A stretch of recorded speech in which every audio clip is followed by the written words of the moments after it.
2021, c'était l'année de la boucle temporelle pour pas mal de jeux. Que ce soit Returnal, Deathloop, Loop Hero ou encore 12 Minutes, beaucoup ont utilisé le concept. Mais parmi tous ces jeux, il y en a un que je retiens un peu plus que les autres. Vous l'avez compris, c'est The Forgotten City. Dans cette vidéo, je vais tenter de vous expliquer pourquoi il m'a autant plu.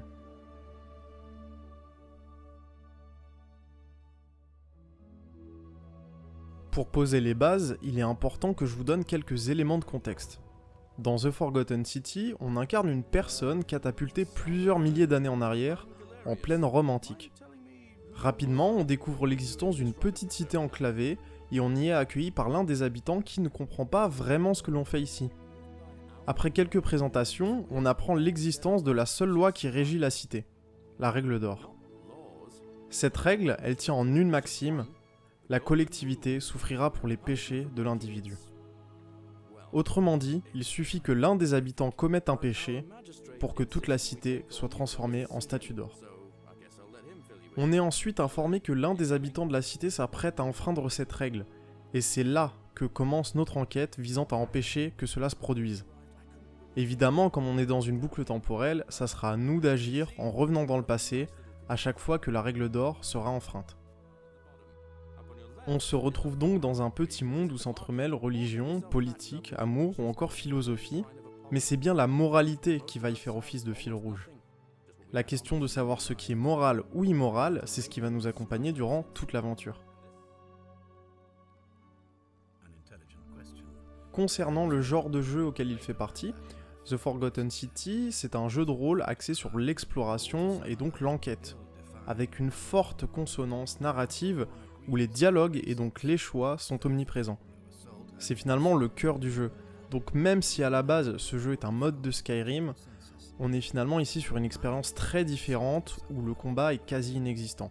C'est quelque chose qui pourra en rebuter beaucoup, mais pour ma part, j'ai trouvé ça assez rafraîchissant.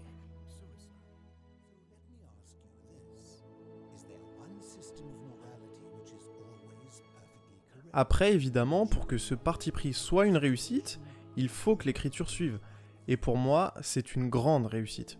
On a des dialogues travaillés avec des choix souvent subtils, c'est-à-dire que les réponses que l'on peut donner ne se limitent pas à être gentil ou méchant, et on a surtout des dialogues qui sont intéressants. Ils amènent la plupart du temps à de vraies discussions et débats philosophiques, et permettent aussi d'en apprendre davantage sur la Rome antique. D'ailleurs, si vous faites le jeu pour la première fois, je vous conseille de choisir l'archétype archéologue lorsque vous créez votre personnage, parce qu'il permet d'obtenir de nouveaux choix de dialogue et davantage de perspectives historiques. Même si c'est quelque chose que j'aurais aimé voir être davantage exploité.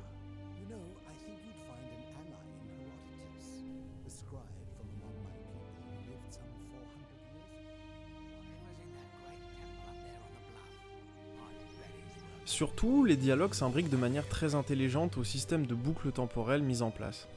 À chaque fois que l'on recommencera un cycle, on aura de nouvelles possibilités de discussion avec les personnages. On pourra par exemple faire référence à une discussion passée ou à un événement survenu dans le cycle précédent, ce qui permettra alors de réussir une quête qui avait échoué. Le jeu n'oublie pas non plus à travers ces dialogues de nous rappeler qu'on est en décalage avec cette population romaine et qu'on vient d'une autre époque. Les habitants vont souvent parler de notre tenue, s'interroger sur nos coutumes, notre façon de parler. C'est quelque chose d'assez convenu mais qui fonctionne bien et participe encore davantage à l'immersion du joueur. Ensuite, le point que j'aimerais aborder, c'est la population et ses personnages. J'ai trouvé l'idée d'avoir une toute petite cité romaine très intéressante. Comme le terrain de jeu est relativement restreint, il n'y a qu'une vingtaine d'habitants, ce qui permet que chacun ait un soin particulier qui lui soit apporté. Chaque habitant a son histoire, ses dialogues, sa quête personnelle, sa routine et donc sa propre personnalité. Bien évidemment, certains sont plus intéressants que d'autres, mais à mon sens, par ce choix qui s'explique aussi par des contraintes budgétaires, les développeurs sont réellement parvenus à créer un petit monde qui est crédible. Je ne vais pas pointer du doigt des jeux en particulier, mais ça fait un sacré contraste avec certaines productions à l'ambition folle où on se retrouve avec un monde certes gigantesque, mais qui sonne finalement assez creux puisque toutes les ressources sont dépensées dans un pur aspect esthétique. Ici, c'est tout l'inverse.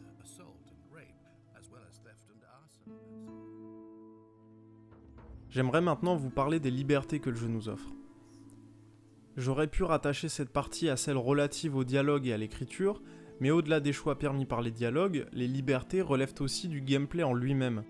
Et ce dernier, il est en fait assez simple. Pas de mécanisme complexe, on peut courir, sauter, s'accroupir, et donc être en position de discrétion. Et ça d'ailleurs, pour l'info, j'ai trouvé que c'était totalement inutile. En ayant fait les 4 fins, ça ne m'a pas servi une seule fois, si ce n'est pour traverser certains obstacles. On aura aussi la possibilité d'avoir un arc dans les rares situations de combat qu'on pourra rencontrer. Autrement dit, le jeu ne réinvente pas la roue, mais là où c'est intéressant, c'est qu'on peut potentiellement influer sur le déroulement d'un cycle hors du simple contexte de dialogue. Par exemple, je peux tout à fait de moi-même prendre mon arc, décocher une flèche sur quelqu'un et ainsi condamner la cité entière. Ça marche aussi pour un vol d'objets.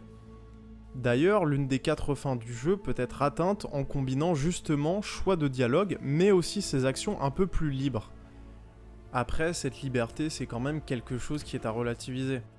Les actions de gameplay, elles vont principalement avoir pour effet de simplement briser le cycle, ça fait rarement avancer l'histoire en elle-même, donc j'espère que c'est un aspect qui sera davantage exploité dans le prochain jeu du studio. Un petit mot maintenant concernant les fins du jeu. Comme je vous l'ai dit, il y en a 4, ce qui peut paraître assez peu aujourd'hui pour un jeu de ce genre, mais on a quand même pas mal d'embranchements possibles qui permettent d'atteindre ces fins de différentes manières, ce qui du coup est plutôt appréciable. Je vais évidemment pas vous spoiler, donc tout ce que je vous dirai sur ces fins, c'est que pour ma part, je ne les ai pas trouvées très intéressantes malheureusement. Après, c'est pas quelque chose qui m'a gâché l'expérience, loin de là. Du coup, je dirais que The Forgotten City, c'est un jeu où le voyage compte bien plus que la destination. Avec tous les éléments que je vous ai donnés, on pourrait penser que le jeu n'a pas de défaut. Évidemment, il a des soucis. On peut bien sûr citer les animations faciales qui sont malheureusement assez datées. On pourrait aussi citer une légère pauvreté au niveau du sound design, avec quelques sons assez cheap, ou encore de rares bugs, voire crash, en tout cas sur la version PS5 du titre. Malgré ça, j'ai choisi de ne pas m'attarder sur ces points, non pas parce que je voue un culte au jeu, mais tout d'abord parce qu'à mon avis, ce sont des soucis mineurs qui ne gâchent en rien l'expérience de jeu. Et deuxièmement, car j'avais envie ici d'appuyer sur des points qui me semblent réellement intéressants. Pour conclure cette vidéo, je dirais que The Forgotten City est un magnifique voyage au cœur d'une cité romaine où se côtoient secrets ancestraux, intrigues politiques et discussions philosophiques. L'alliage d'une narration aussi riche avec ce cadre historique romain en font selon moi un jeu unique, mais surtout un jeu de grande qualité.